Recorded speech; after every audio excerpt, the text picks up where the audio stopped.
My 3 years spent in war has now undone my peace forever. Good, be patient, sir. She is my wife by contract before heaven and all the angels, sir. I do believe you, but where's the remedy now? You see, she's gone. Another has possession. There's the torment.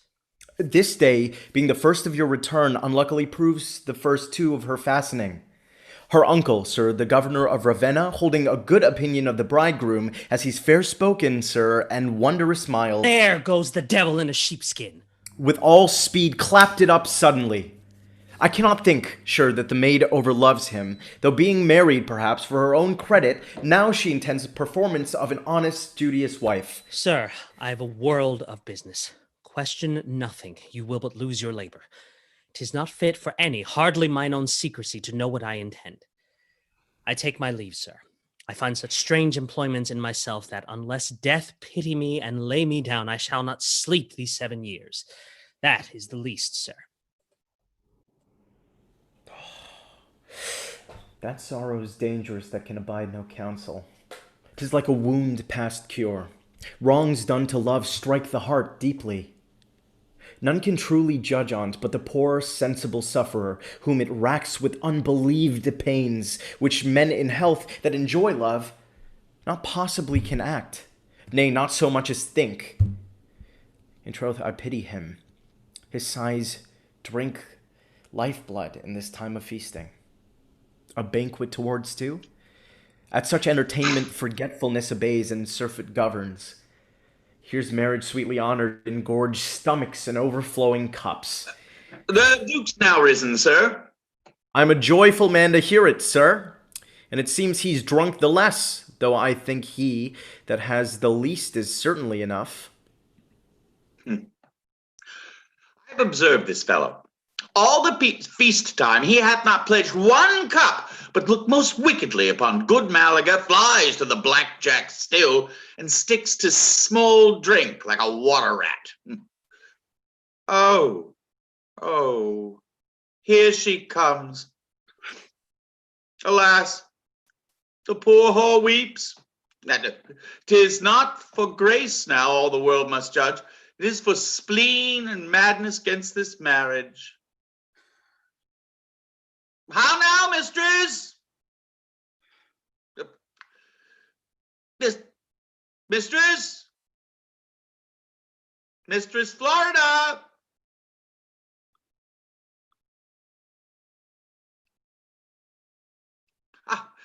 How now, mistress? This weeping needs not, for though my master marry for his reputation, he means to keep you too. How, sir? Well, he doth indeed. He swore to me last night. Now, are you so simple and have been 5 years traded as to think one woman would serve him? Fie, not an empress. Why, he'll be sick of the wife within 10 nights or never trust my judgment. Really, thinkest thou? Will he? Oh, I find thee still so comfortable. Give me the kindness of the master's man in my distress, say I. Oh, 'tis your great love, forsooth. Now, please you withdraw yourself to yon private parlor. I'll send you venison, custard, parsnip pie for banqueting stuff. As suckets, jellies, syrups, I'll bring in myself. I'll take 'em kindly, sir. She's your grand strumpet's compliment to a tittle. 'Tis a fair building. It had need. It was just at this time some 1 and 20 inmates, but half of them are young merchants. They'll depart shortly. They'll take but rooms for the summer. Peace, no more. The fates have blessed me. Have I met you privately? Why, sir? Why, Machildes? Not a kiss? I'd call aloud if faith. I'll stop your mouth. Upon my love to reputation, I'll tell the Duchess once more. Oh, 'tis the way to make her laugh a little. She'll not think that you dare use a maid of honor thus. Amsterdam swallow thee for a Puritan! Aye, these are the holy fruits of the sweet vine, sir. Sweet venery be with thee, and I at the tale of my wish. I will to the witches, for they say they have charms and tricks to make a wench fall backwards. There be such bawdy witches, and I'll try conclusions.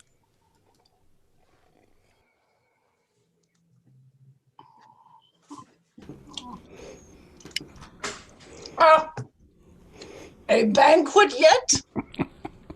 Why, surely, my lord Governor Bacchus could never boast of a day till now to spread his glory and power and make his glory known.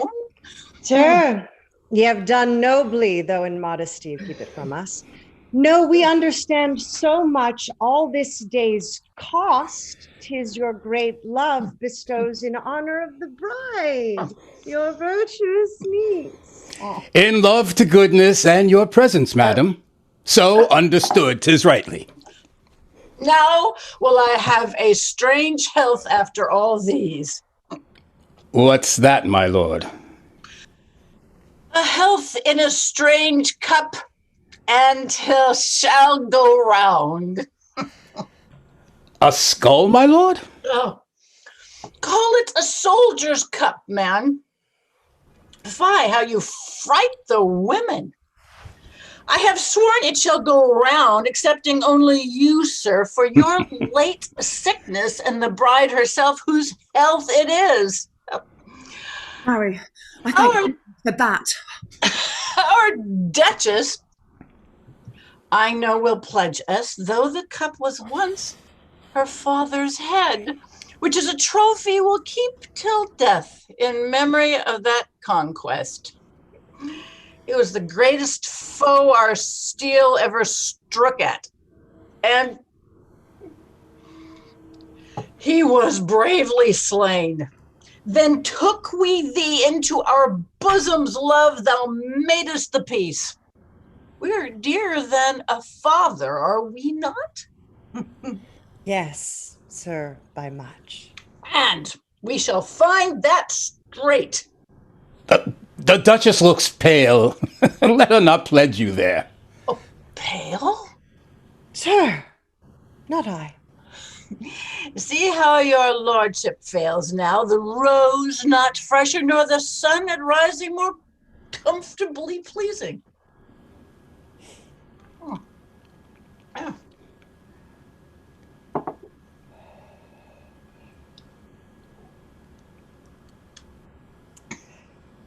Sir, to you, the lord of this day's honor. Oh, first, moving from your grace, madam, and the duke's great favor, sister, it must. This is the worst fright that could come to a concealed great belly. I'm with child, and this will bring it out, or make me come some 7 weeks sooner than we maidens reckon. Did ever cruel, barbarous act match this? Twice hast its surfeits brought my father's memory thus spitefully and scornfully to mine eyes, and I'll endure it no more. 'Tis in my heart since I'll be revenged as far as death can lead me. Sir, it has gone round now. Round? An excellent way to train up soldiers. Where's the bride and bridegroom? At your happy service. A boy tonight, at least. I charge you, look to it, or I'll renounce you for industrious subjects. Your grace speaks like a worthy and tried soldier.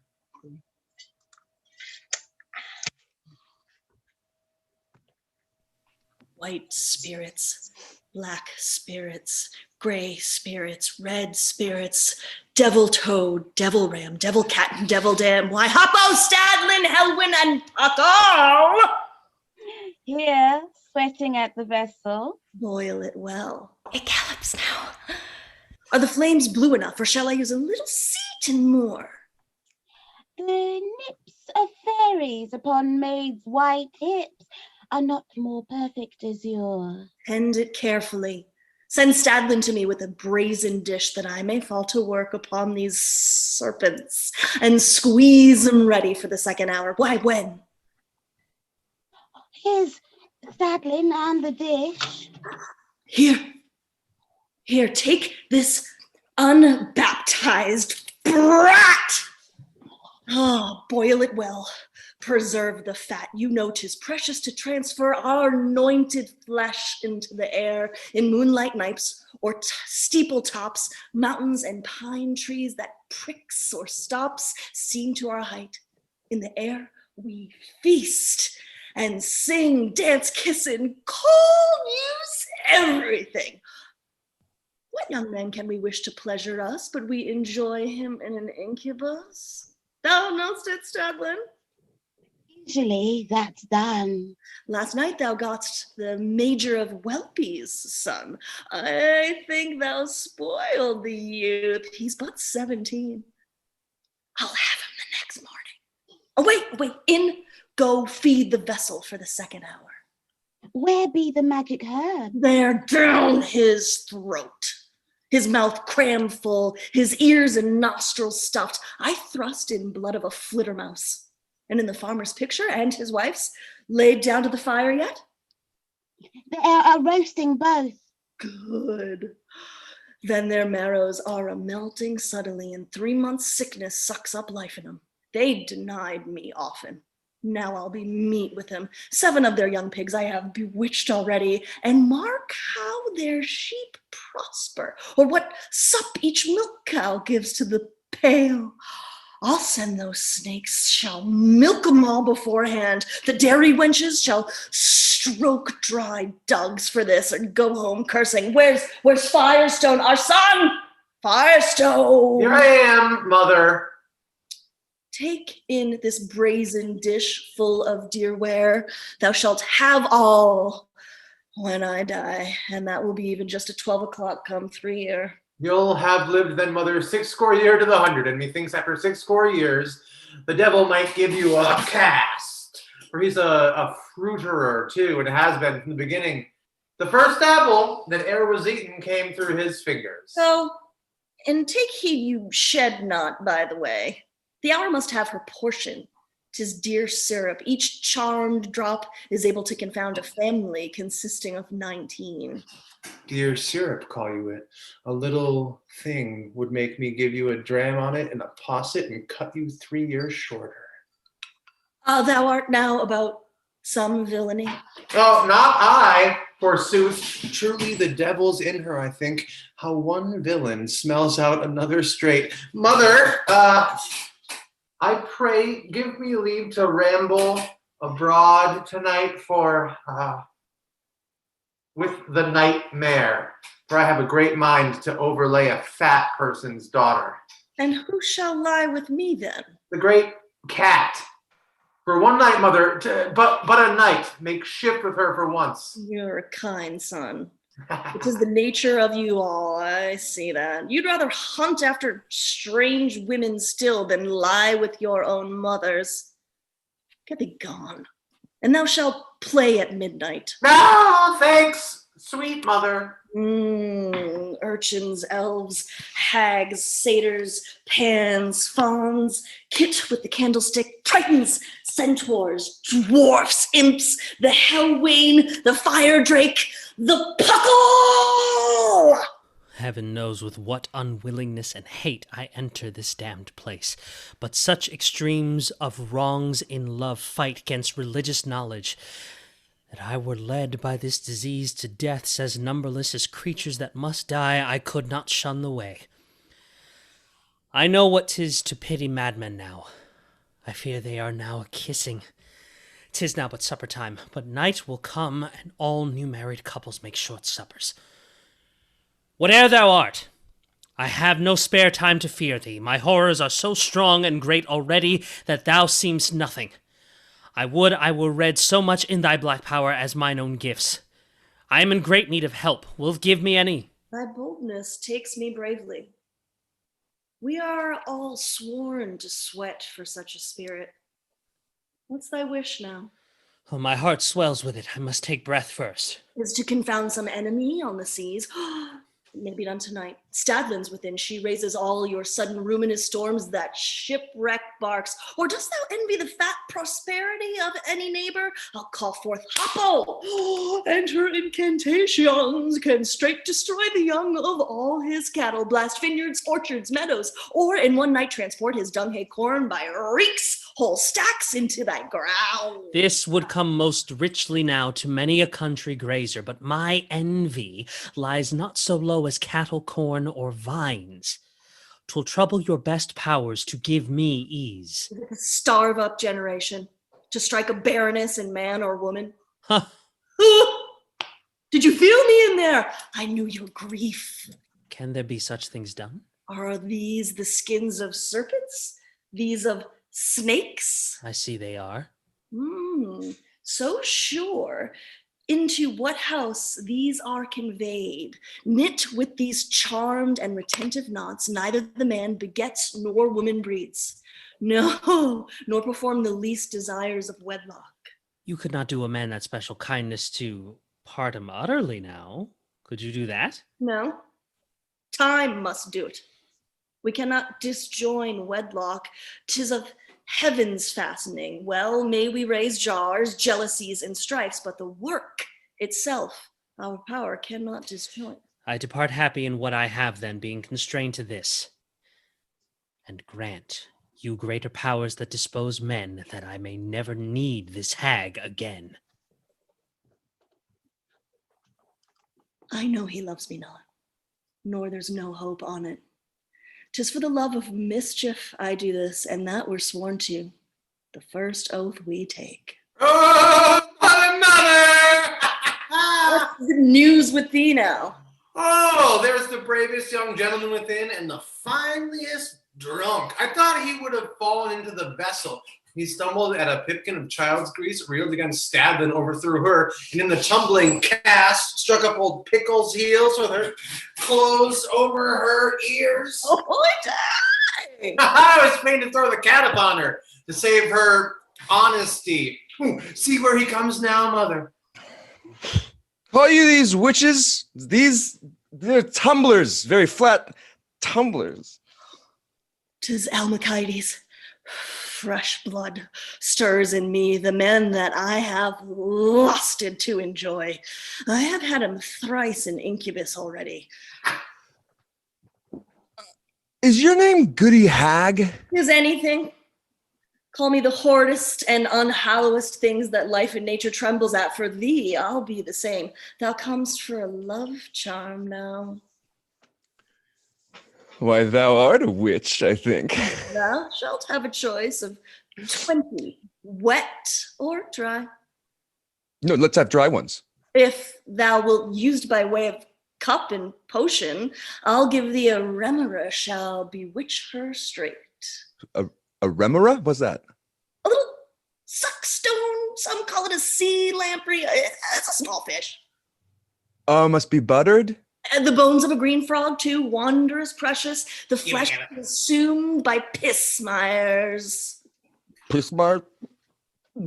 Give me a chamber. Give me a chamber. Ooh, you shall see him go nigh to be so unmannerly, he'll make water before my mother anon.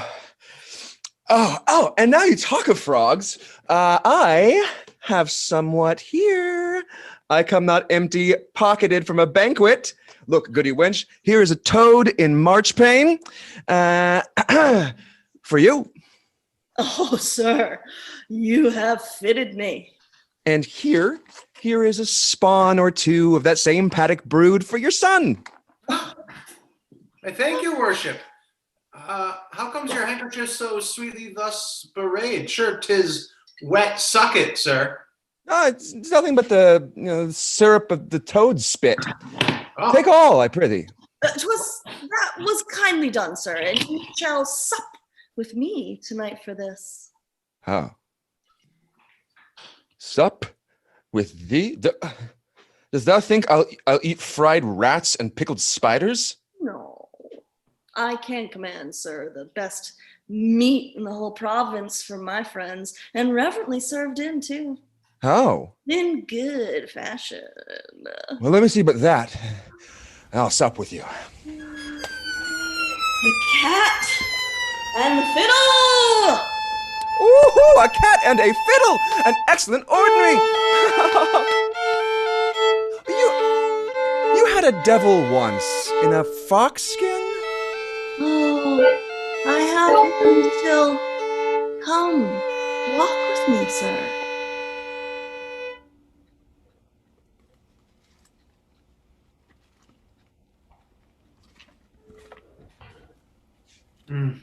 How apt and ready is a drunkard now to reel to the devil. Well, I'll even in and see how he eats, and I'll be hanged if I be not the fatter of the twain with laughing at him.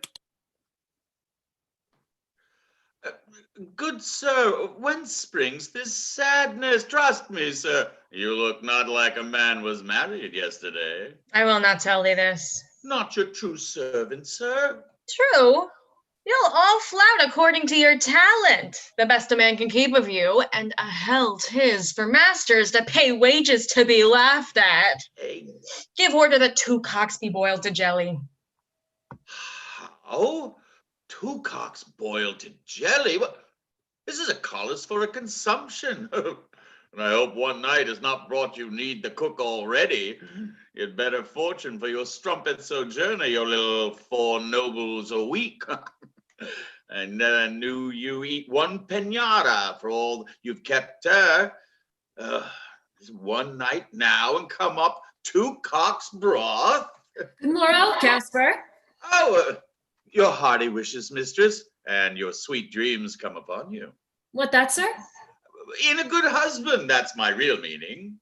Saw you my brother lately? Yes. I met him now, as sad methought his grief could make a man. Know you the cause? Oh, not I know nothing, but 2 cocks boiled in jelly, kitchen business. I'll break my trust in nothing, not in porridge, I.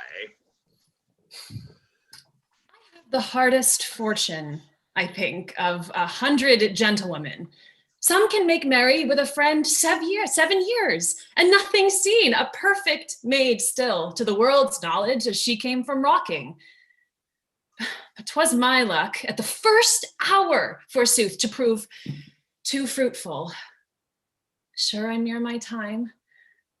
These bastards come upon poor venturing gentlewomen 10 to 1 faster than your legitimate children. If I had been married, I'll be hanged if I had been with a child so soon now. When they are once husbands, they'll be whipped ere they take such pains as a friend will do to come by water to the back door at midnight, there stay perhaps an hour in all weathers, laden with bottles of wine. Ugh. I may curse those egg pies. They are meat that help forward too fast. My friend promised me to provide safely for me and devise a means to save my credit here in the house. My brother sure would kill me if he knew it, and powdered up my friend and all his kindred for an East Indian voyage. Alone, sister? No, there's another with me, though you see it not. Morrow, sweet sister, how have you slept tonight? More than I should. I've had good rest. I'm glad to hear it. Sister, methinks you are too long alone. I'm for the married life, I must praise that now. I cannot blame you, sister, to commend it. You'd have happened well, no doubt, on a kind husband, and that's not every woman's fortune, sister. I must acknowledge, sister, that my life is happily blessed with him. He is no gamester, nor midnight surfeiter, yet he does intend to leave tobacco too. Oh, why, there's a husband. How? He saw it did offend me, yeah, and swore freely he'll ne'er take pleasure in a toy again that should displease me. Some knights' wives in town will have great hope upon his reformation to bring their husband's breath into the old fashion. I promise you, sister, 'twill be a worthy work to put down all these pipers. 'Tis a great pity there should not be a statute against them as against fiddlers. These good offices, if you had a husband, you might exercise. Beside, it is a comfort to a woman to have children, sister, a great blessing, certainly. Oh, they will come fast enough. Not so fast, neither, as they are still welcome to an honest woman. How near she comes to me. I protest, she grates my very skin. I mean, were I conceived with child, beshrew my heart, I should be so proud on't.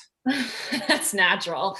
Pride is a kind of swelling, and yet I've small cause to be proud of mine. I mean, you are no good companion for a wife.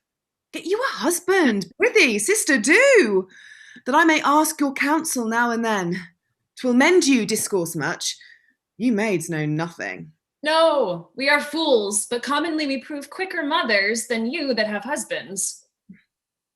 I'll not look upon her. I'll pass by and make as though I see her not. Why, sir? Pray your opinion, by the way, with leave, sir. I'm counselling your sister here to marry. To marry? Soft, the priest is not at leisure yet. Some 5 years hence, would you fain marry, sister? I have no such hunger to it, sir. Though she seemed tall of growth, she's short in years. How old, sister? Not 17. Not yet, sir. Told you so. Oh, here he comes with his bags and bottles. He was born to lead, poor Waterman and I. Look. Hey, look, the canary bottles be well stopped. These 3 of claret shall be drunk at dinner. My good sir, ye are too plenteous of these courtesies. I know no merit in me, but poor love, and a true friend's well-wishing that I can cause this kindness in excess. In the state that I am, I shall go near to kick this fellow shortly and send him downstairs with his bag and baggage. I pray forbear these things. Oh, alas, you know, sir, these idle toys which you call courtesies, they cost me nothing but my servant's travail. One office must be kind, sir, to another. You know the fashion. That gentlewoman your sister sad me thinks. I know no cause she has. Nor shall, by my goodwill. What do you mean, sir? Yep. Shall I stay here to shame myself and you? The time may be tonight for aught you know. Peace.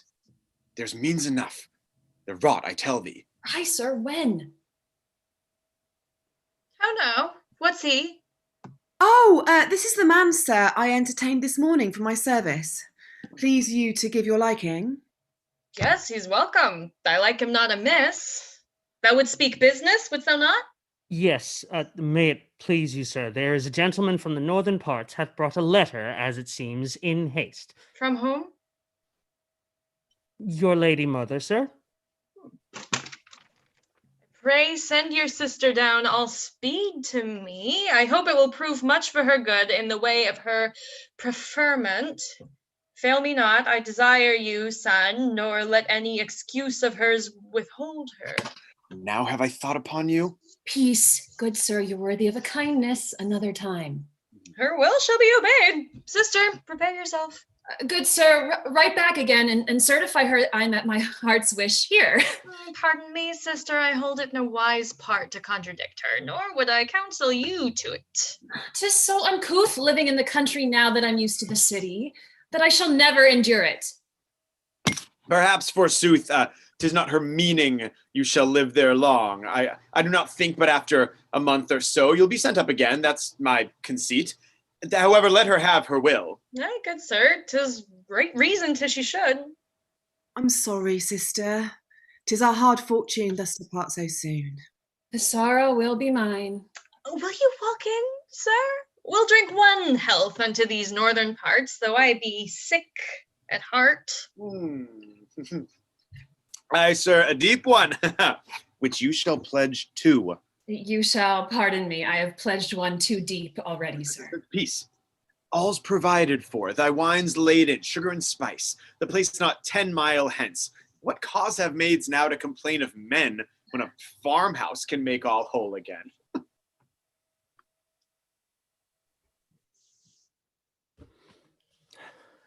It takes. Yet I'm not thoroughly happy. His ill does me no good. Well may it keep me from open rage and madness for a time. but I feel heart's grief in the same place still. What makes the greatest torment amongst lost souls? 'Tis not so much the horror of their pains, though they be infinite, as the loss of joys. It is that deprivation is the mother of all the groans in hell, and here on earth, of all the red sighs in the hearts of lovers. Still, she's not mine, that can be no man's else. Holy vows witness that our souls were married. Where are you, sir? Come, pray, give your attendance. Here's my Lord Governor come. Where's our new kindred? Not stirring yet, I think. Yes, my good lord, but please you walk near. Come, gentlemen, we'll enter. I had done upon a breach. This is a lesser venture. Oh, what a mad toy took me to sup with witches, a fy of all drunken humors. By this hand, I could beat myself when I think on't. And the rascals, they made me good cheer too. And to my understanding then, ate some of every dish and spoiled the rest. But coming to my lodging, I remember I was as hungry as a tired footpost. What is this? Oh, 'tis the charm her hagship gave me for my duchess's obstinate woman. Wound about with a 3-penny silk ribbon of 3 colors. That horse and old hellcat would have given me the brain of a cat. I bade her to make sauce with it, with a vengeance. A colored ribbon. Fine, gentle charm. A man may give it to his sister, or his brother's wife, ordinarily. Oh, see, she comes, luckily. Blessed powers, what secret sin have I committed that still you send this punishment upon me? Oh, 'tis but a gentle punishment, and therefore take it. Why, sir? What mean you? Will you ravish me? Whoa, what? In the gallery? Oh, and the sun peeping? There was a fitter time and place. It's in her bosom now. Go. You're the rudest thing e'er came at court. Oh, well. I hope you'll tell me another tale ere you be 2 hours older. A rude thing? I'll make you eat your word. Nay, I'm to blame. There's not a sweeter gentleman in court. Nobody nobly and descended too, and dances well. Beshrew my heart, I'll take him when there's time. He will be catched up quickly. The Duchess says she has some employment for him, and has sworn me to use my best art in it. Life of my joys, there were good stuff. I will not trust her with him. I'll call him back again. He must not keep out of my sight so long. I shall grow mad then. Oh, Amoretta, hast thou met him yet? Speak, wench, hast done that for me? What, good madam? Didst thou not swear to me out of thy hate to Almachildes thou'dst dissemble him a loving entertainment and a meeting where I should work my will? Good madam, pardon me. A loving entertainment I do protest myself to give him, with all speed I can too. But as I'm yet a maid, a perfect one, I can dissemble none that will serve your turn. He must have even a right one and a plain one. Thou makest me doubt thy health. Speak, art thou well? Oh, never better. If he would make haste and come back quickly, he stays not too long. I'm quite lost in this woman. What's that fell out of her bosom now? Some love token? Nay, I'll say that for him. He's the uncivilest gentleman and every way desertless. Who's that now? She discommend so fast?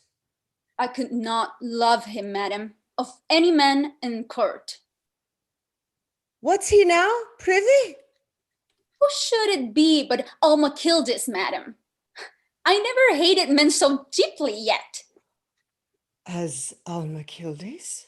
I am sick, good madam, when I am but hear his name. How is this possible? But now thou saidst thou lovedst him. How great people may speak their pleasure, madam, but surely I should think the worst of my tongue while I lived then. No longer have I patience to forbear thee. He is a gentleman, deserves as much as ever fortune yet bestowed on man. The glory and prime luster of our court, nor can there any but ourself be worthy of him. And take you notice of that now from me. Say you have warning on't. If you did love him, you must not now. Let your grace never fear it. Thy name is Amoretta, as ours is, has made me love and trust thee. And my faithfulness has appeared well, if proof still. Has not, madam? But if it fail now, 'tis nothing. Then it shall not. I know he will not be long from fluttering about this place, now he's had a sight of me. And I'll perform in all that I vowed, madam, faithfully. Then I am blessed, both in revenge and love, and thou shalt taste the sweetness. What your aims be, I list not to inquire. All I desire is to preserve a competent honesty, both for mine own and his use that shall have me. Whose luck, sir, it be? Oh, he's returned already. I knew he would not fail. It works by this time, or the devil is in it, I think. I'll never trust a witch else. Now, Amoretta. Now you're welcome, sir, if you'll come always thus. Oh, am I so? Is the case altered since? If you'll be ruled and know your times, 'tis somewhat a great comfort. Lest I could be as loving and as venturous as any woman, we're all flesh and blood men. If you could play the game of modesty and not betray your hand, I must have care, sir. You know I have a marriage time to come, and that's for life. Your best folks will be merry. But look to the main chance, that's reputation, and then do what they list. Wilt hear my oath? By the sweet health of youth, I will be careful, and never prate on't, nor like a cunning snarer make thy clipped name the bird to call in others. Well, yielding then to such conditions as my poor bashfulness shall require from you, I shall yield shortly after. I will consent to them. Oh, so away with him. Go. I love to get him, but not to keep him. My tailor told me he sent away a maidservant well ballast of all sides within these 9 days, and his wife never dreamed on it. Gave the drab £10, and she never troubles him. You can swell a maid up and rid her for £10. It's well for the boy, too. He'll get an excellent trade by it, and on Sundays go like a gentleman that has pawned his rapier. He need not care what countryman his father was, nor what his mother was when he was gotten. The boy will do well, certain. Give him grace to have a quick hand and convey things cleanly. It will be his own another day. Oh, well said. Art almost furnished. There's such a toil always to set a woman to horse, a mighty trouble. The letter came to your brother's hand, I know, on Thursday last by noon. You were expected there yesternight. Makes the better, sir. We must take heed we ride through all the puddles twixt this and that, now that your safeguard there may most probably be dabbled. Alas, sir, I never marked till now. I hate myself. Look how monstrous thin I look. No, not monstrous. Neither. A little sharp in the nose, like a country woodcock. Fie, how pale I am. I shall betray myself. The Rhenish wine. It's all run out in coddles too. Do you ask that, sir? 'Tis of a week's departure.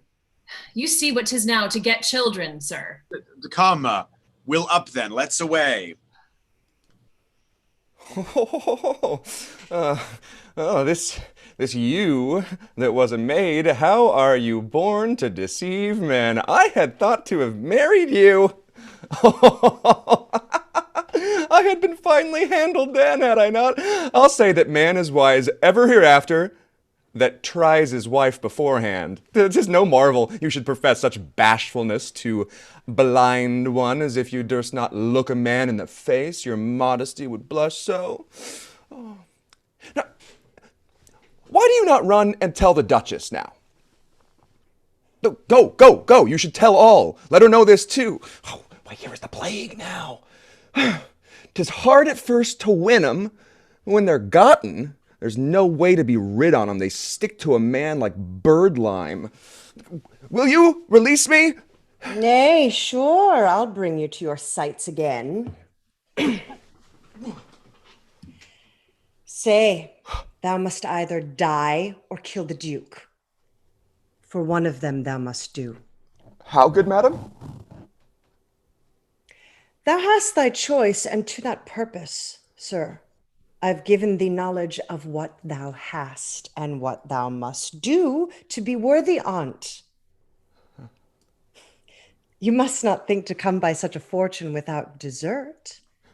That were unreasonable. He that's not born with to honor must not look to have it come with ease to him. He must wint. Take but unto thine actions wit and courage. That's all we ask of thee. But if through weakness of a poor spirit thou deniest me this, think but how thou shalt die, for I purpose to call this subtle, sinful snare of mine an act of force from thee. Thou art proud and youthful. I shall be believed. I had hard chance to light upon this pleasure that's so costly. Well, take thy choice. I see no choice in it, madam, for 'tis all death, methinks. 'Tis death if thou refuse it, and say my zeal has warned thee, but consenting, 'twill be new life, great honor, and my love, which in perpetual bands I'll fasten to thee. How, madam? I'll do it religiously, make thee my husband. Then by all the hopeful fortunes of a young man's rising, I will perform it, madam.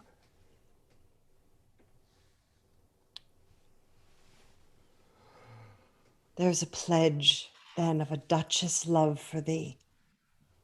And now, trust me for thy most happy safety. Part for this time, but still be near about us till thou canst be nearer. That's ourself.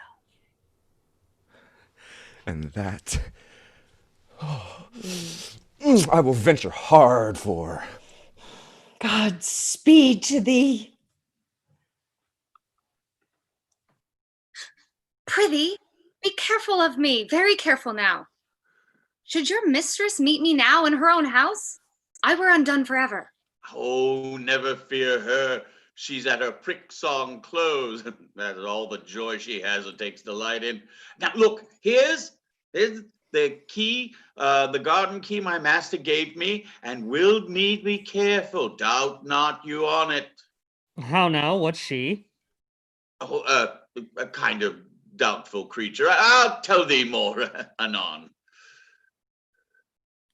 I know that face to be a strumpet's, or mine eyes envious, and would fain wish it so where I would have it.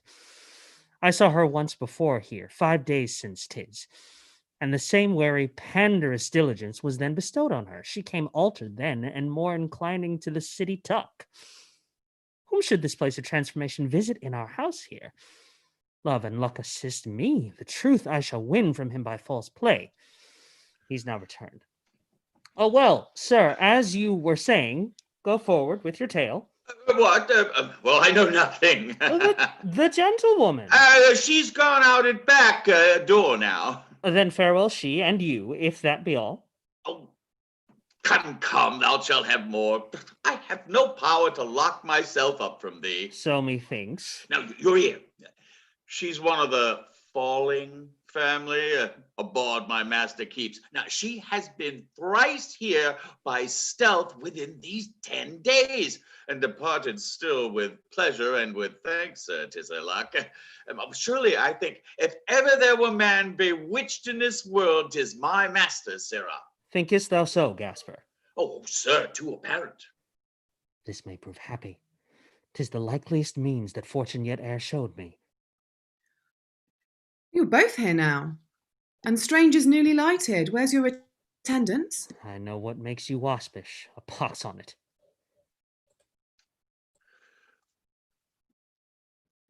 I'll call her stranger ever in my heart. She's killed the name of sister through base lust and fled to shifts. Here's a letter found in her absence. She has undone herself. I could not hold from weeping when I read it, abused her brother's house and his good confidence. But if she can but keep it from his knowledge, I will not grieve him first. It shall not come by my means to his heart. Now, sir, what's the news? You called them strangers. It is my master's sister, madam. Oh, is't so? She's welcome. Who's come with her? I see none but Aberzanes. He's enough to bring a woman to confusion. Sister, you're welcome home again. Thanks, sweet sister. You've had good speed. What says she? I have made all the best speed I could. I well believe you. Sir, we're all much beholding to your kindness. My services ever, madam, to a gentlewoman. I took a bonny mare I keep and met her some 10 mile out of town. 11, I think. 'Twas at the stump I met you, remember? At the bottom of the hill. 'Twas about there, sir. You look ill, methinks. Have you been sick of late? I ever look lean after a journey, sister. One shall do that has traveled hard. Till evening, I commend you to yourselves, ladies. You're all well acquainted with his hand went out now. His hand? I speak of nothing else. I think 'tis there. Please you to look upon't, and when you have done, if you did weep, it could not be amiss. You had not need look paler, yet you do. 'Twas ill done to abuse yourself and us, to wrong so good a brother, and the thoughts that we both held of you. I did doubt you much before our marriage day, but then my strangeness and better hope still kept me off from speaking. Yet may you find a kind and peaceful sister of me, if you desist here and shake hands with folly. As truly as I bear to love a God, to love goodness, your brother knows not yet on't, nor shall ever, for my part, so you leave his company. But if I find you impudent in sinning, I will not keep it an hour. As you have goodness, you may make use of this. I'll leave it with you. Here's this sweet churching after a woman's labor. And to find, give you joy, the sudden hurry of hastening to prevent shame brought shame forth. That's still the curse of all lascivious stuff. Now must I stand in fear of every look, nay, tremble at a whisper. She can keep it secret? I'm sure I could not do it, and I am made as well as she can be for any purpose. 'Twould never stay with me 2 days. Should I then trust her to strengthen it that lies every night whispering the daily news in a husband's ear? No. And I have thought upon the means. Lest fortune, I must be quit with her in the same fashion to bring her honesty into question cunningly. My brother will believe small likelihoods, coming from me too. I, laying now in the house, may work things to my will beyond conceit too. Disgrace her first. Her tale will never be heard. I do suspect Gasper, my brother's squire there, had some hand in this mischief, for he's cunning, and I perhaps may fit him. Your sister told me you were come. Thou art welcome. Where is she? Who, my wife? I, sir. Within. Not within hearing, think you? Within hearing? What's the conceit in that? Why shakes thou head so? I fear you are much deceived, sir, in this woman. Who, in my wife? Speak low. Come hither softly, sister. I love her as a woman you made choice of. But when she wrongs you, natural love is touched, brother. I held a shrewd suspicion of her lightness at first when I went down, which made me haste the sooner. But more to make amends at my return now, I found apparent signs. Apparent, sayest thou? Aye, and of base lust, too. That makes the affliction. There has been villainy wrought upon me, then. 'Tis too plain now. Happy are they, I say still, that have their sisters living in the house with them, their mothers or some kindred. It is not possible a young wife can abuse a husband then. 'Tis found straight. But swear secrecy to this, brother? Oh, to this and all thou wilt have. Then this follows, sir.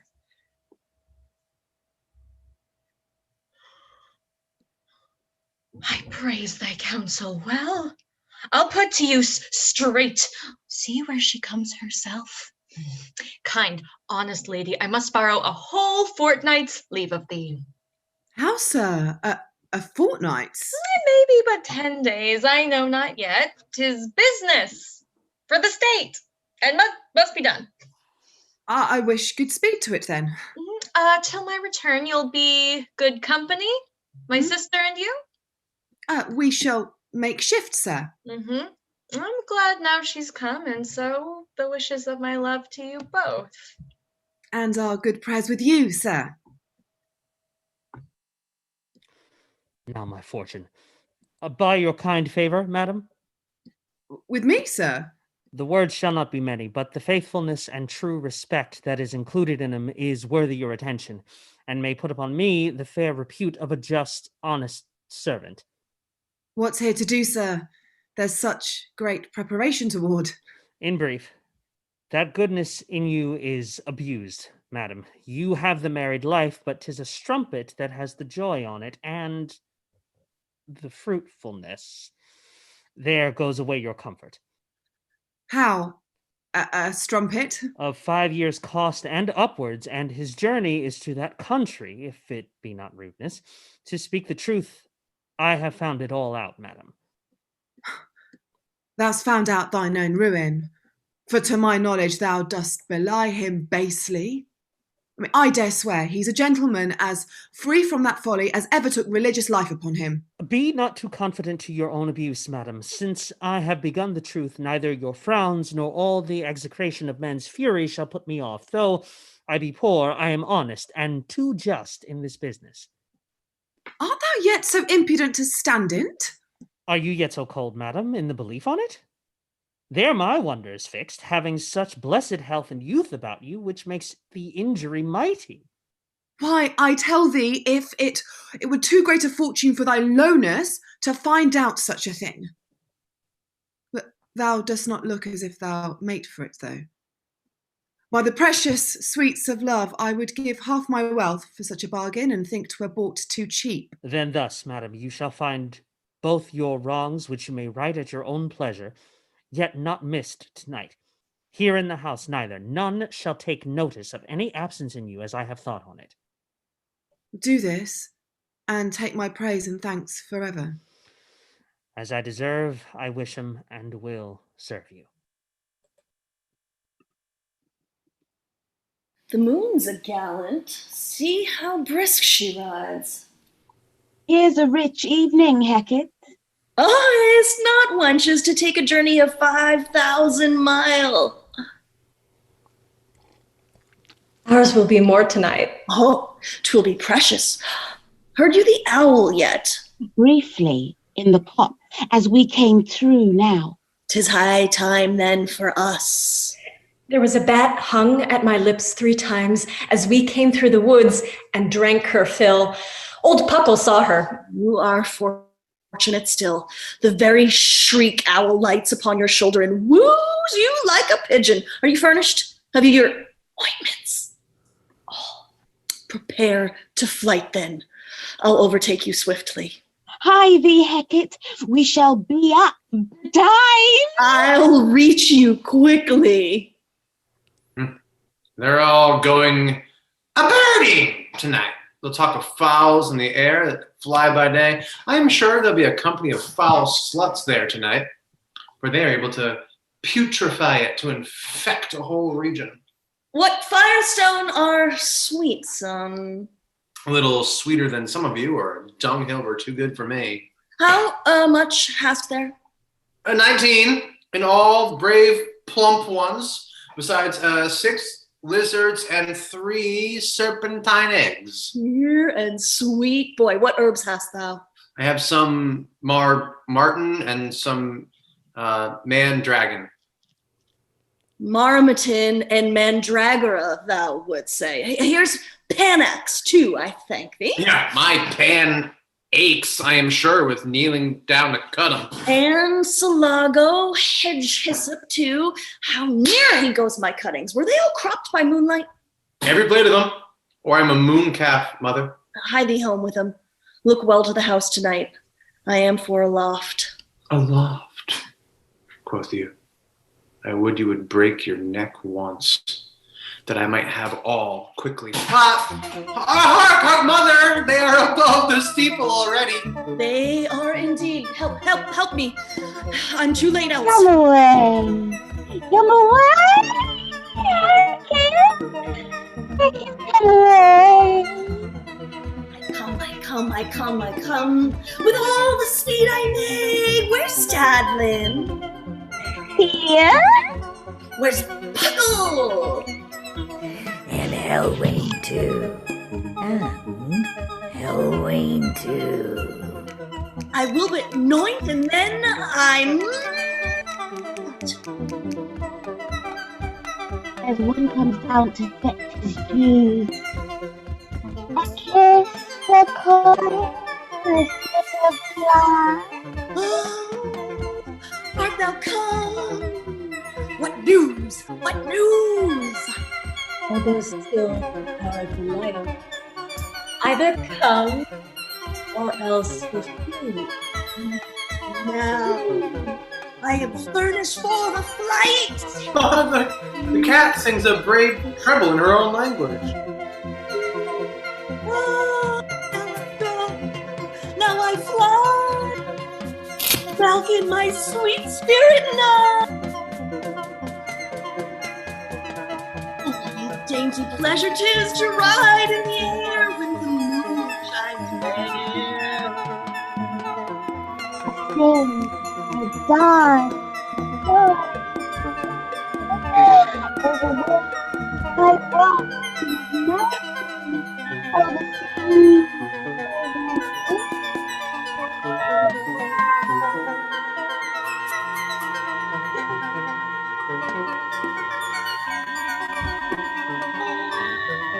No ring of bells to equal sounds. No howls of wills, no yelps of hounds. No ring of bells to our ear sound. No howls of wolves, no yelps of hounds.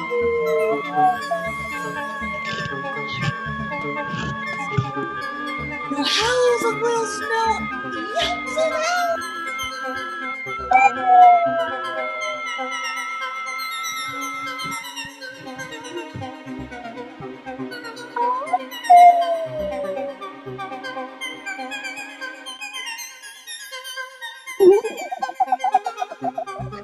Well, mother, I thank your kindness. You must be gambling in the air and leave me to walk here like a fool and a mortal.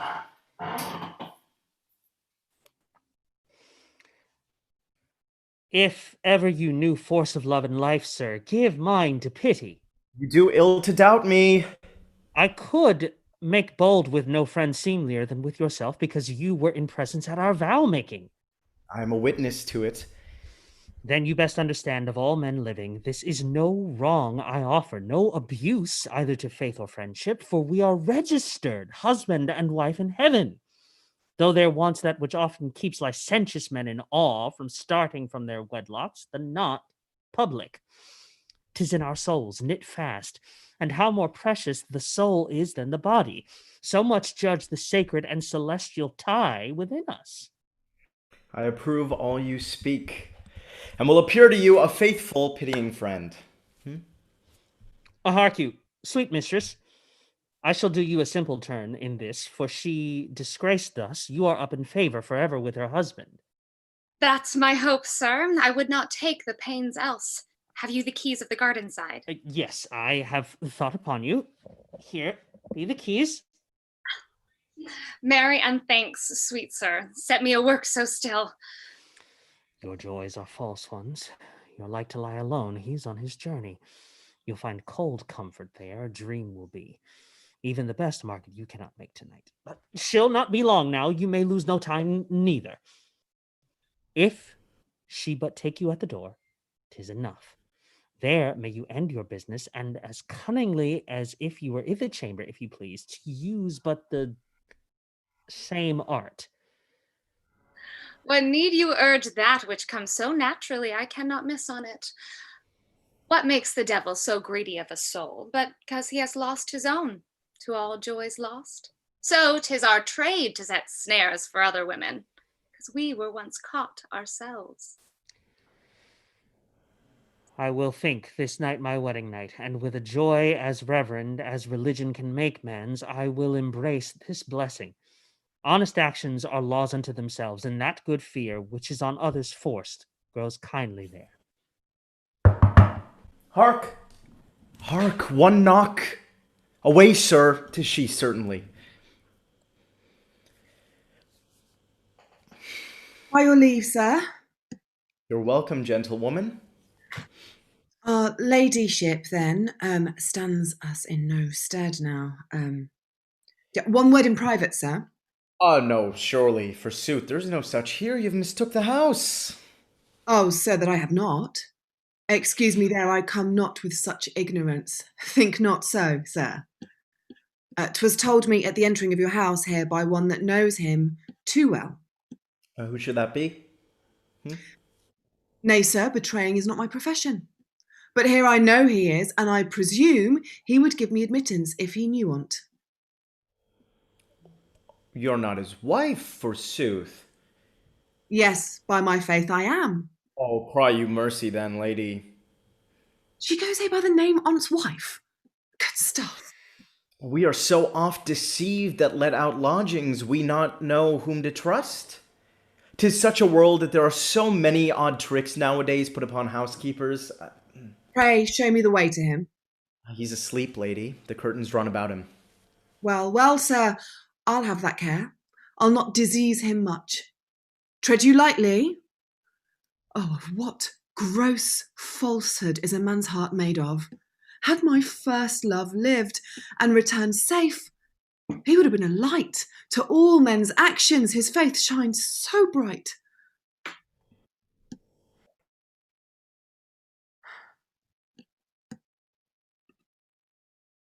I cannot deceive her. 'Twere too sinful. There's more religion in my love than so. What could the falsehood of one night avail him that must enjoy forever, or he's lost? 'Tis the way. rather to draw hate upon me, for known 'tis as impossible she should love me, as youth in health to dote upon a grief, or one that's robbed and bound to affect the thief. Cecilio, Sweet madam, thou hast deluded me. There's nobody. how? I wonder, 'twere a strange goodness if heaven should turn his heart now, by the way. Oh, never, Celio. Yes, I had known the like. 'Tis early, madam. If you would be pleased to embrace my counsel, you should see this night over, since you have bestowed these pains. I intend so. I curse the time now I ever did make use of such a plague. Sin knows not what it does.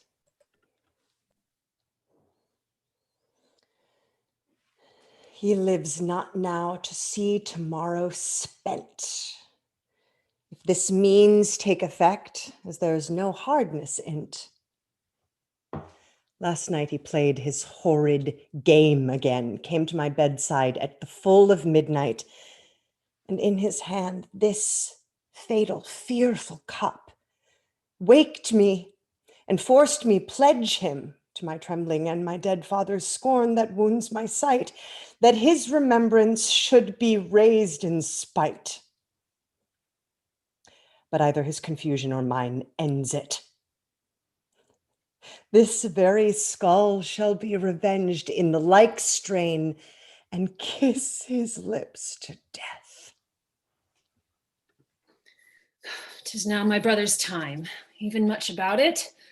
For though he dissembled a whole fortnight's absence, he comes again tonight. 'Twas so agreed before he went. I must bestir my wits now, to catch this sister of mine and bring her name to some disgrace first, to preserve mine own. There's some profit in that cunning. She cast off my company betimes tonight by tricks and slights, and I was well contented. I am resolved there's no hate lost between us, for I know she does not love me now, but painfully, like one that's been forced to smile upon a grief to bring some purpose forward, and I'll pay her in her own metal. They're now all at rest, and Gasper there, and all list, fast asleep. For the maidservants and the girls of the house, I spiced them lately with a drowsy posset. They will not hear in haste. My brother's come. Oh, it's this key now for him. 'Tis here, happily, but I must make him first. Why, Gasper! Gasper! What pot gasp you for? Now I'll throw it down.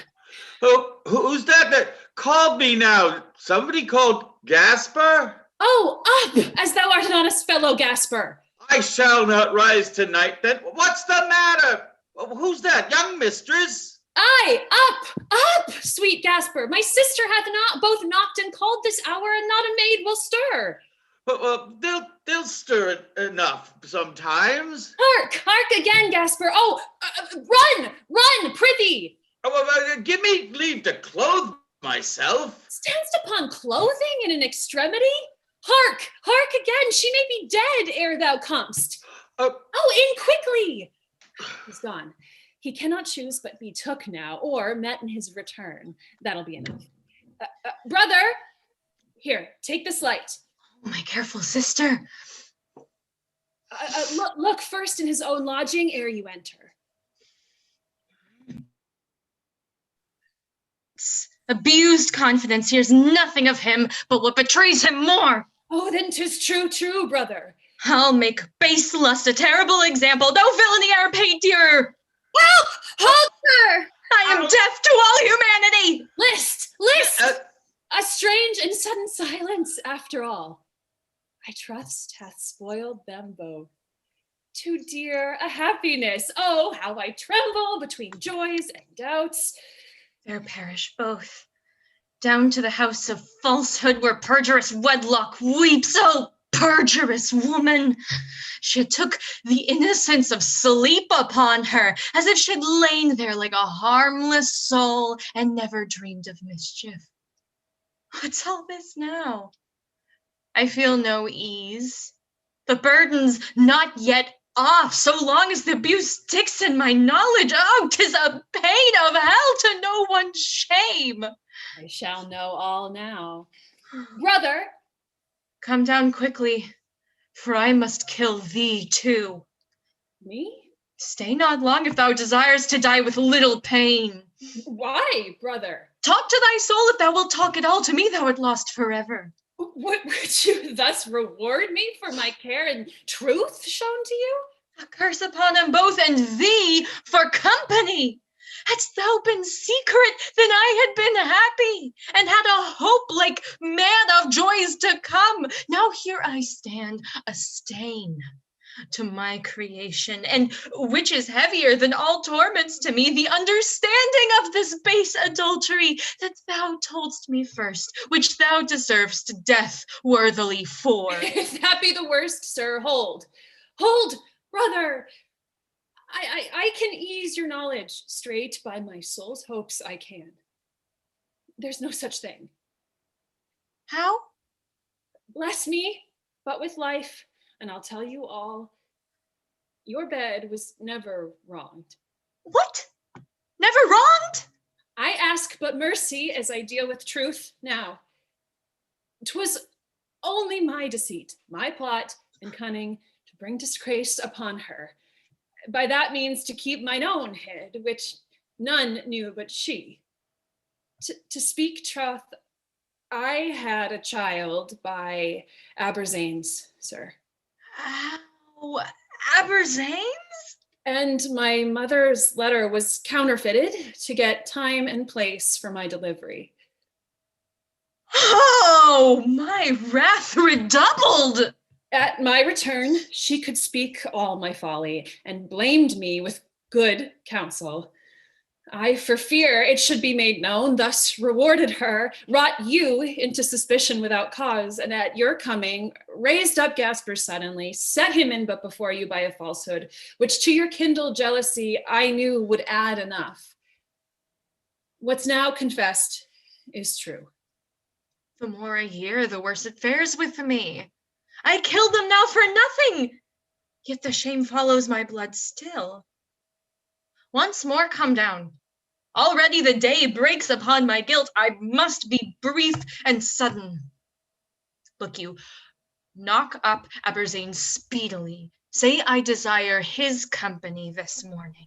To yonder horse race, tell him. My grief o'erflows. I must in private go and vent my woes.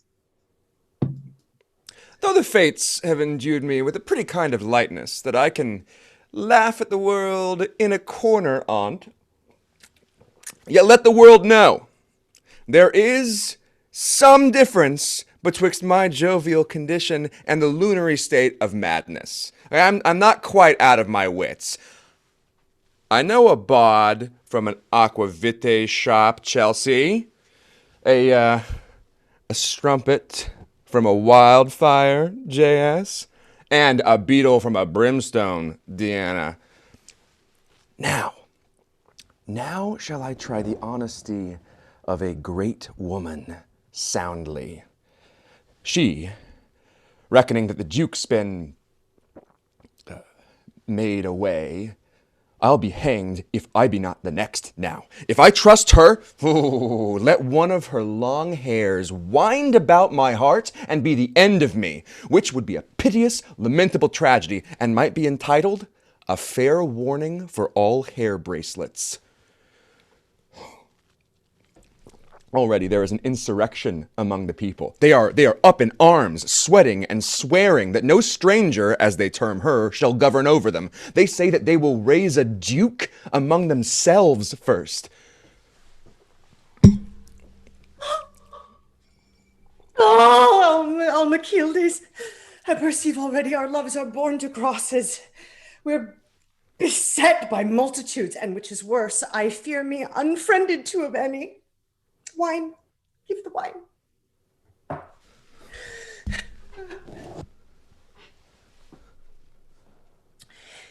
Keep you close, sir. Not seen of any till I see the way plain for your safety. I expect the coming of the governor, whom I will flatter with fair entreaties to appease their wildness and Before him take a great grief upon me for the Duke's death, his strange and sudden loss. And when a quiet comes, expect thy joys. I do expect now to be made away twixt this and Tuesday night. If I live Wednesday, say that I have been careful and shunned spoon meat. This fellow lives too long after the deed. I'm weary of his sight. He must die quickly, or I've small hope of safety. My great aim's the Lord Governor's love. He is a spirit, can sway and countenance these, obey and crouch. My guiltiness had need of such a master, and here behold him come. Return back to him. Say we desire him to be friends of peace till they're here farther from us. My lord, I fly unto the pity of your nobleness, the grievedest lady that was e'er beset with storms of sorrows or wild rage of people. Never was woman's grief for loss of lord dearer than mine to me. There's no right done to him now, madam, by wrong done to yourself. And for the people's tumult, which oft grows from liberty or rankness of long peace, I'll labor to restrain as I've begun, madam. My thanks and prayers shall never forget you, sir. And in time to come, my love. Your love, sweet madam? You make my joys too happy. I did covet to be the fortunate man that blessing visits. It is a happiness I'll be bold to sue for when I have set a calm upon these spirits that now are up for ruin. Sir, my wishes are so well met in yours. It makes me suffer in those extremes that few have ever felt, to hold two passions in one heart at once, of gladness and of sorrow. Then as the olive is the meek ensign of fair fruitful peace, so is this kiss of yours.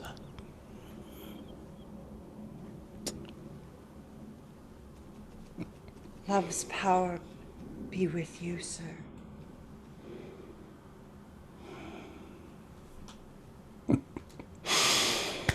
How she's betrayed her. May I breathe no longer than to do virtue service and bring forth the fruits of noble thoughts, honest and loyal. What a sure happiness confirms joy to me now in the times of my most imminent dangers. I looked for ruin, and increase of honor meets me auspiciously. But my hopes are clogged now with an unworthy weight. There's the misfortune. What course shall I take now with this young man? I'll take some witch's counsel for his end. That will be surest. Mischief is mischief's friend. You're welcome, sir. Oh, I think I'm worthy on it, for look you, sir, I come untrust in troth. The more's the pity. Oh, what blade have you got there? Oh, nay, I know not that, sir. I'm not acquainted greatly with the blade. I'm sure 'tis a good scabbard, and that satisfies me. Yeah, 'tis long enough indeed, if that be good. Oh, I love to wear a long weapon. 'Tis a thing commendable. I pray draw it, sir. It's not to be drawn. Not to be drawn. I do not care to see it. To tell you troth, sir, 'tis only a holiday thing to wear by a man's side. Draw it, or I'll rip thee down from neck to navel, though there's small glory in't. Are you in earnest? I'll tell thee that anon. Why, what's the matter, sir? This knave had so much daring courage in him to act a sin would shame whole generations, but hath not so much honest strength about him to draw a sword and wave satisfaction. This shows thy great guilt, that thou darest not fight. Yes, sir, I dare fight, sir, in an honest cause. Why, come then, slave, thou madest my sister a whore. Prove then an honest cause, and I'll be hanged. Come forth, thou fruitful wickedness, thou seed of shame and murder. Take thee to thee in wedlock. Baseness and cowardice, a fit match for thee. Come, sir, along with me. Lass, what to do? I'm too young to take a wife in troth. You'd fain get all your children beforehand and marry when you'd have done. That's a strange course, sir. Down. And do it solemnly. Contract yourselves with truth and zeal, or ne'er rise up again. I will not have her die the state of a strumpet, though she took pride to live one. Hermia, the wine. 'Tis here, sir. Troth, I wonder at some things, but I'll keep honest. So here's to you both now. I tell you, if you must weep hard, if you do, divide it twixt you both. You shall not need a strong bill of divorcement after this, if you mislike your bargain. Go, get it now. Kneel and pray heartily to one another. To get forgiveness of those two souls whose bodies thou hast murdered. Spread subtle poison.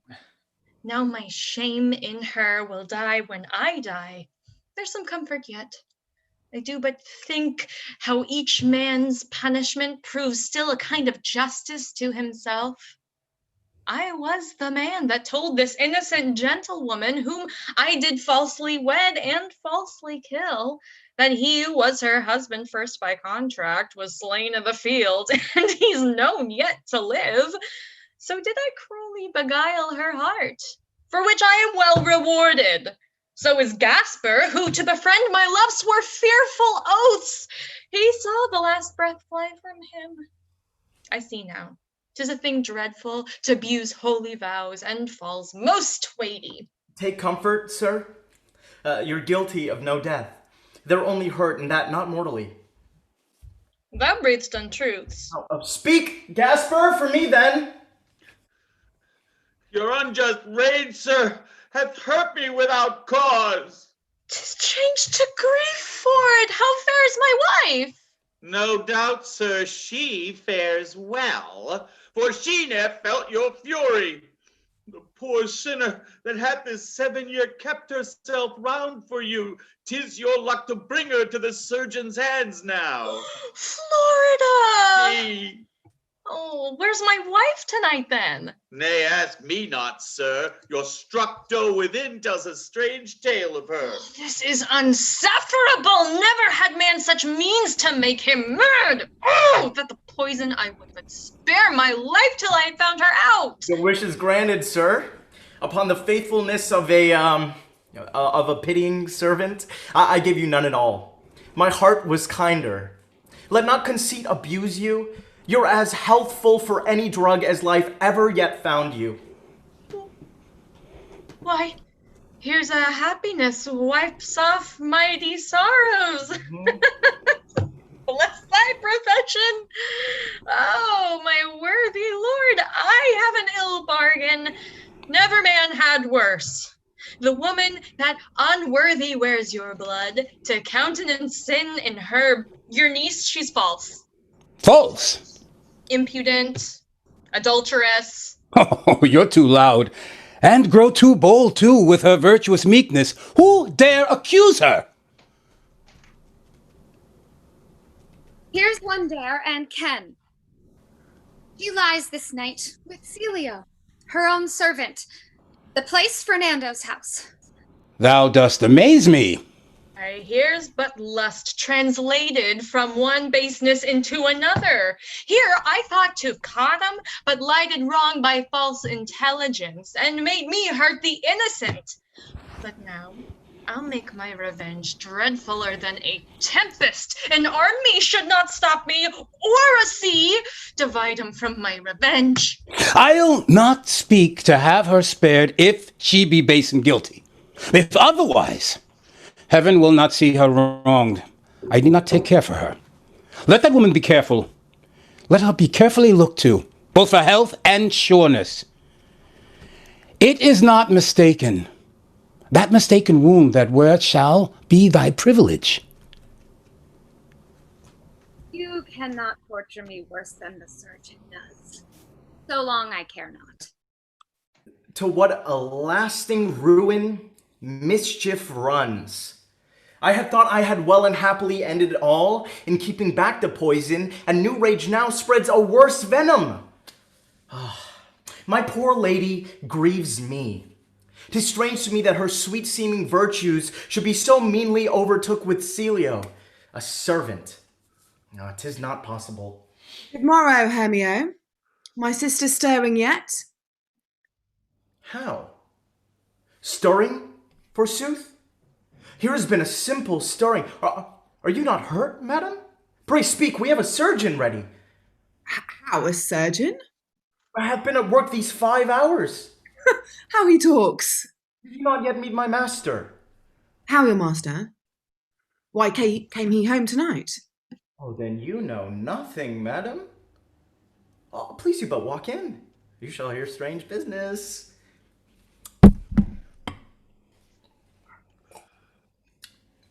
I am much beholden to your truth now, am I not? You've served me fair, my credit stained forever. This is the wickedest fortune that e'er blew. We are both undone for nothing. There's no way flattery flatters recovery now. The thing's so gross, her disgrace grieves me more than a life's loss. What death is't you desire for Almachides? A sudden and a subtle. Then I have fitted you. His picture made in wax and gently molten by a blue fire kindled with dead men's eyes will waste him by degrees. In what time, prithee? Perhaps a moon's progress. What, a month? Out upon pictures if they be so tedious. Give me things with some life. Then seek no farther. This must be done with speed, dispatched this night, if it may be possible. I have if for you. Here's that will do it. Stay but perfection's time, and that's not 5 hours hence. Canst thou do this? Can I? I mean, so closely. So closely. Do you mean to? So artfully, so cunningly. Worse and worse. Doubts and incredulities, they make me mad. Let scrupulous greatness know when I have willed the very riverbanks, revolted against the rapids, forced them back unto their source. I sing unto the sea, which shaken by my tongue disdains to flow. The very clouds I conjure and consume, raise forests with a sigh, mock mountains down, and draw the moon to dance among the stars. Can you doubt me then, daughter? I did not doubt you, mother. No? Oh, well, what did you? My power so firm, it is not to be questioned. Forgive what's past, and now I know the offensiveness that vexed art. I'll shun the occasion ever. Leave all to me and my fine sister's daughter. Take you no care, my spirits know their moments. Raven or screech owl never fly by the door, but they call in, I thank them, and they lose not by it. I give them barley, soaked in infant's blood, their gorge cramped full, if they come once up to our house. We are no miser. Oh, they fare but too well when they come hither. They eat up as much of the night as would have made me a good conscionable put in. My lord, I have given you nothing but the truth of a most plain and innocent intent. No farther reached my malice, and it glads me that none but my base injurer is found to be my false accuser. This is strange, that he should give the wrongs yet seek revenge. But, Sarah, you're accused here doubly. First by your lady for false intelligence that caused her absence. Next, by this woman for an adulterous design and plot practiced between you to entrap her honor.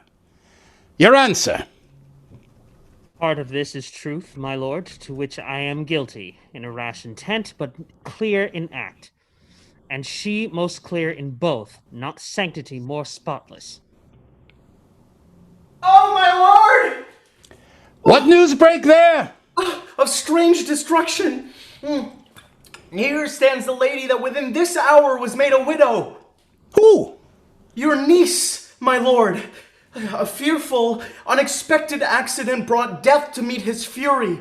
For my lord entering Fernando's house like a raised tempest, which nothing heeds but his own violent rage, from a false trapdoor, fell into a death that exceeds a temple's height, which takes into it part of the dungeon that falls 80 fathom under the castle. Oh, you seed of lust, wrongs and revenges wrongful, with what terrors? You do present yourselves to wretched man when his soul least expects you. I forgive him all his wrongs now and sign it with my teeth. Oh, my sweet servant. Oh, look to yon light, mistress. Oh, she's in a swoon, my lord. Convey her hence. It is a sight would grieve a modest eye to see a strumpet soul sink into passion for him that was the husband of another. Yet all this clears not you. Thanks to heaven that I am now of age to clear myself, then. Sebastian? The same. Much wronged, sir. Am I certain of what mine eye takes joy to look upon? Your service cannot alter me from knowledge. I am your servant ever. Oh, welcome to life, sir. Gasper, thou sworest his death. I did indeed, my lord, and have been since well paid for it. I was dead, sir, both to my joys and all men's understanding, till this my hour of life. For 'twas my fortune to make the first of my return to Urbine a witness to that marriage, since which time I have walked beneath myself and all my comforts, like one on earth whose joys are laid above. Oh, the Duchess comes, my lord. Be withal witnesses of an intent most horrid. One poor knight than rest forever Almachides now. Better his meaner fortunes wept than ours. Madam! My lord. This is the hour that I have so long desired. The tumult's full appeased. Now may we both exchange embraces with a fortunate arm, and practice to make love knots thus. My lord? Thus, lustful woman and bold murderess. Thus, blessed powers to make my loyalty and truth so happy. Look thee, thou shame of greatness, stain of honor. Behold thy work and weep before thy death. If thou best blessed with sorrow and conscience, see this thy worthy and unequaled husband. Bestow me upon death, sir. I am guilty. His injury was too low for my revenge. Perform a justice that may light all others to noble actions. Life is hateful to me, beholding my dead lord. Make us in one in death, whom marriage made one of two living. I covet to be like him. No, my sword shall never stain the virgin brightness on it with blood of an adulteress. There, my lord, I dare my accuser and defy the world. Death, shame, and torment, blood I am guilty of, but not adultery, not the breach of honor. No? Come forth, Almachides. Almachides? Hath time brought him about to save himself by my destruction? I am justly doomed. Do you know this woman? I have known her better, sir. than at this time, if you know what I mean. But she defies you there. Oh, it's the commonest trick of them all. Nay, since I am touched so near, before my death, then, in right of honor's innocence, I am bold to call heaven and my woman here to witness.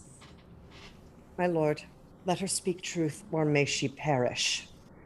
Then, sir, by all the hopes of a maid's comfort, the woman that his blinded folly knew was only a hired strumpet, which here is ready to approve what I have spoken.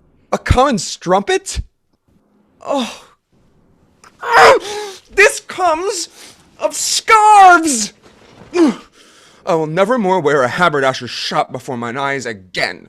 Oh, my sword is proud. Thou art lightened of that sin. Die then, a murderess only.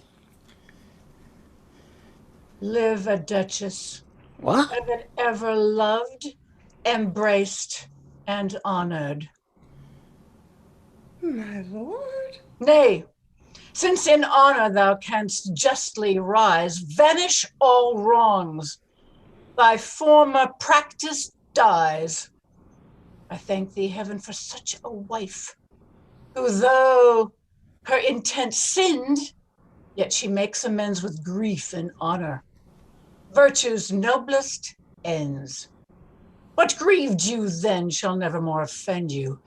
Your father's skull with honor will inter, and give the peace due to the sepulchre.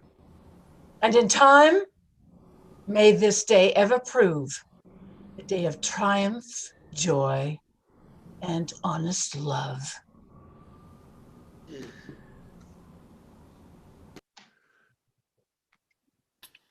Give me some lizard's brain. Quickly, Firestone. Where's Granam Stadlin and the rest of the sisters? All at hand, forsooth. Oh, give me marmotin, some bear breech. When? Here's bear brooch and lizard's brain, forsooth. Ah, into the vessel. I'll fetch 3 ounces of red-haired girl I killed last night. Whereabouts, sweet mother? Hip or flank. Where's Acapus? You shall have Acapus, forsooth. Stir about whilst I begin the charm. Black spirits and white, red spirits and gray, mingle, mingle, mingle, you that mingle may. Here's the blood of the bat. Put in that. Here's a Liberd's bane. Put it in again. Use of a toe, the oil of Ada. This will make the yunker madder. Then there's all and rid the stench. Nay, here's 3 ounces of the red and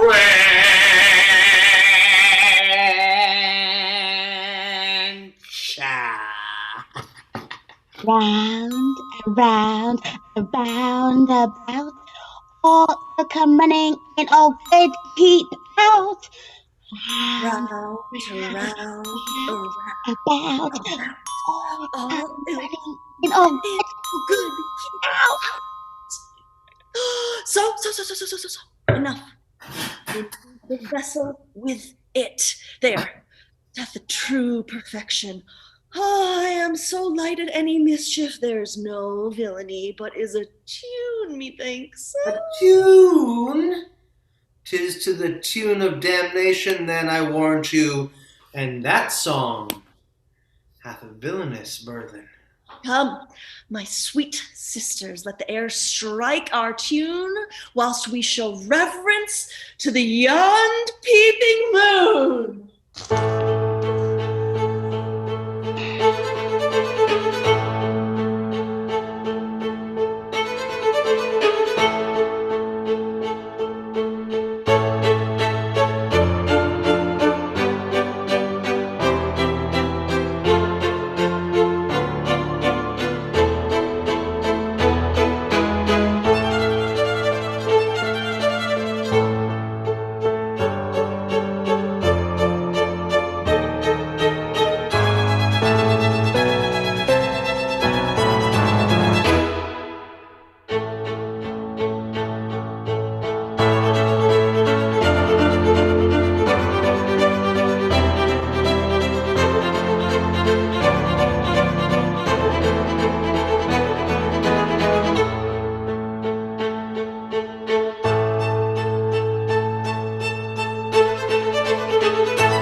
Yay! Hello, hello. Thank you all so much for being here, for joining us. I don't know who from the cast is on the YouTube, but this is my first time running the Q&A, and I'm just looking at all this chat love here. Everybody should look. There's like a million ghost emojis. Bravo, bravo, bravo. Wonderful, creepy, amazing. Woo! Thank you so much. So hello, thank you, cast, thank you, everyone. Shari says, thanks for an incredible performance, everyone. We missed you so much. Thank you so much. Many Halloween, much creepy. So let's very spook. So let's jump in. Let's jump in with our questions. So hi, everybody. What did you learn about the play that you didn't know before? I think I learned that actually everyone is a witch in this play. Not just the witches, but each person acts like a witch at some point or another. I think I appreciated the sort of the celebration of magic. It's like an overall theme of this play. It's like all of these different plots and ambitions and desires, everybody runs to the source of the supernatural to get what they need. And at the end of the play, there's no negative consequence that comes down on the witches. They're quite literally pulling on the strings. So I think it was really interesting to see magic and the macabre celebrated in this way, as opposed to being portrayed as a thing of evil, which is typical in a lot of the plays from this era. He also drops that hint about his feeling about Protestants and Calvinism in the very beginning when he talks about "Get thee to Holland." So maybe, yeah.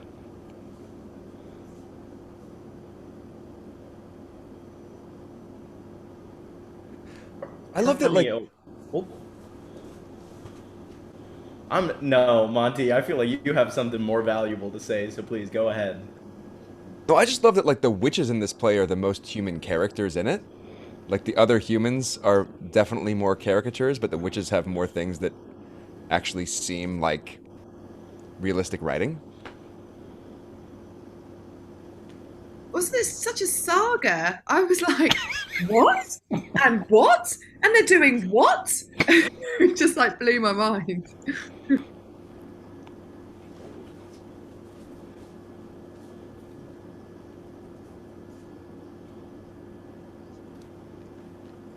Also the play, I feel like with a play like this, it kind of goes, being said, and in all, for those of you on YouTube, one of the reasons that this whole reunion happened was this was going to be, Rude Grooms always does a Halloween show that's done in an immersive production and in a really intimate bar, and this was going to be the play that we adapted for that. And so when that became obvious it wasn't going to happen, an idea went around, and so just learning and exploring that this is a play with a bunch of total absurdity that's rather delightful was a nice thing for me to learn.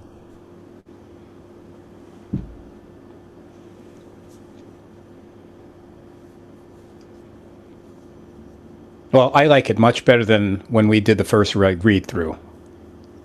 That I had no idea what was happening then, and this time it was almost kind of clear.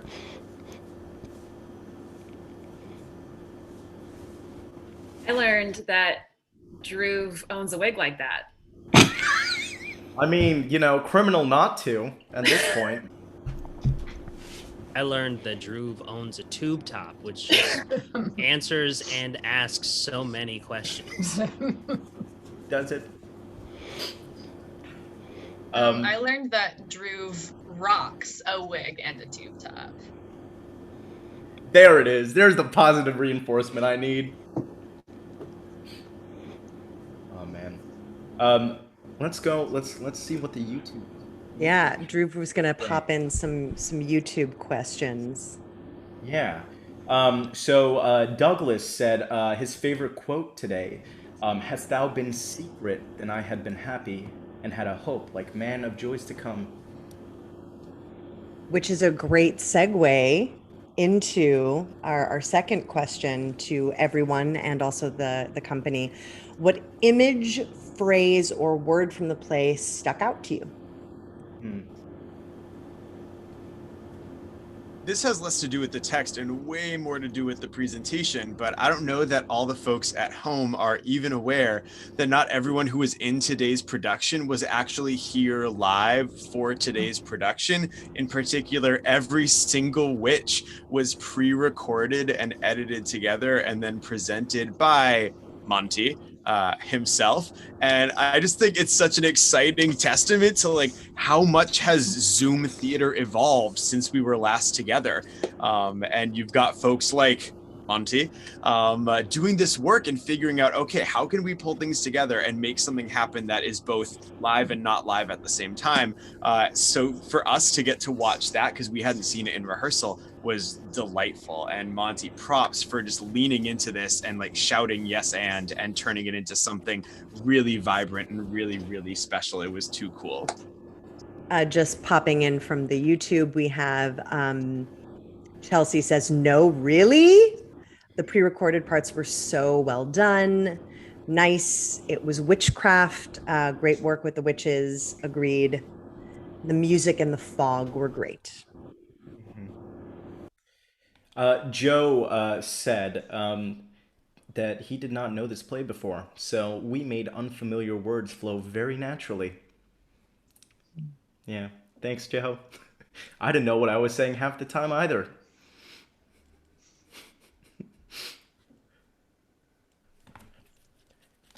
Speaking of favorite lines from this show, my favorite has got to be, I love to wear a long weapon, 'tis a thing commendable. You can't, those jokes never get old, clearly. They're aging gracefully. What is it that Tash's witch said when Hecat's talking about just fly around and have sex with all the cute young boys, and Tash's witch is just like, yeah, that's often done.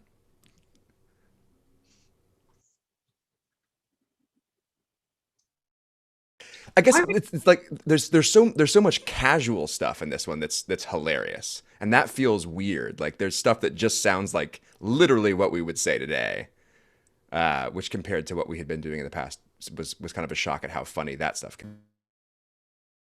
I also like how unashamed the witches are about sex. Like everyone else is having a really tough time, and the women are really struggling as ever. But like, so it's just like the fact that they're having such a great time and they've got no one to sort of tell them off. I love it. Yeah.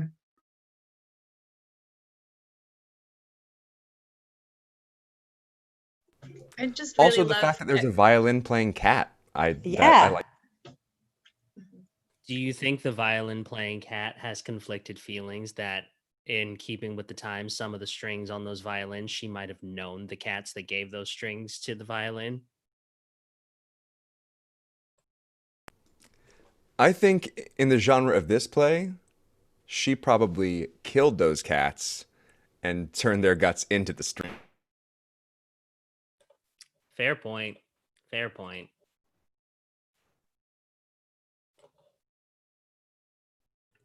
Chris said in the YouTube, the sexy witches from Cabin in the Woods. Yep. To which I wholeheartedly agree. And on to our final question. Why or why not is this play relevant today? Why? Watch out for trap doors. Touche. I mean, everyone still likes to think that there's a magic solution to their problems, or that things, like, we all daydream that things will magically work themselves out, or someone else has the answer. And we all go through those phases with life, and they just had a very real way of going about that.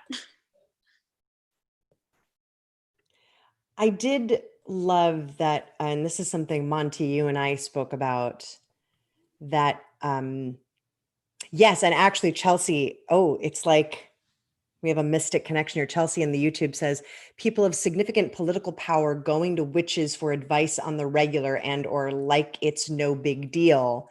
And I'm going to piggyback on that amazing comment and say that it's that there is no free lunch, that you still pay, the witches, you're going outside of yourself to solve these problems. And then it ends up in this play, at least, that the the witches used all of us in order to basically puppet the king from death, or the duke from death.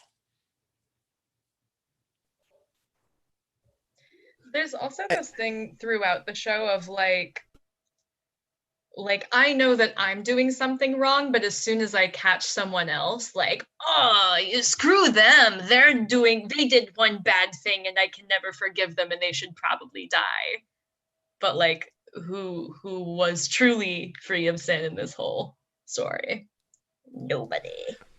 1,000%. That's what I was going to say, was that like, while that's certainly true, like literally every character except the witches, and I guess the drunken duke with drinking out of your dad's skull, are plotting in some way or form. They are like, everyone is plotting something. The witches are kind of the only honest people. That seems very relevant today. I love that in the character listing, Aberzanes is listed as a gentleman, neither honest, wise, nor valiant. And I just think it's funny that that particular character was, distinguished in that manner when every character ought to be distinguished in that manner.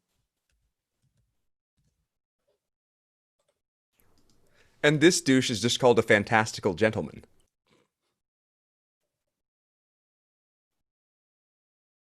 I mean, to be fair, Monty, that's usually how I refer to you when mentioning you to other people who haven't met you.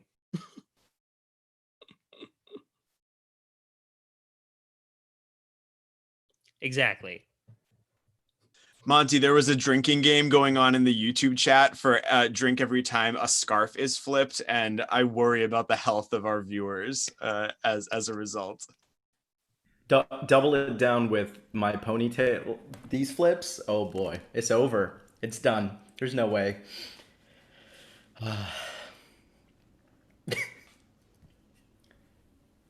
Sherry said in the YouTube, Antonio doubling down on his plan to keep killing people, even though it wasn't working, is reminiscent of some of what's going on today. What they're saying is obviously false, but they won't go back. Pain. We live in pain. Yeah. People in power won't take back their lies, and the outsiders are the only ones telling the truth. What?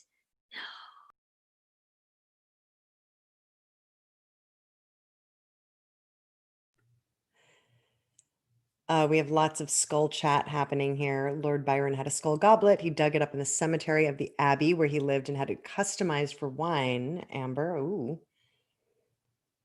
And that he let sheep live in his mansion. The sheep liked him. Just like that Lord Byron had sheep in the mansion.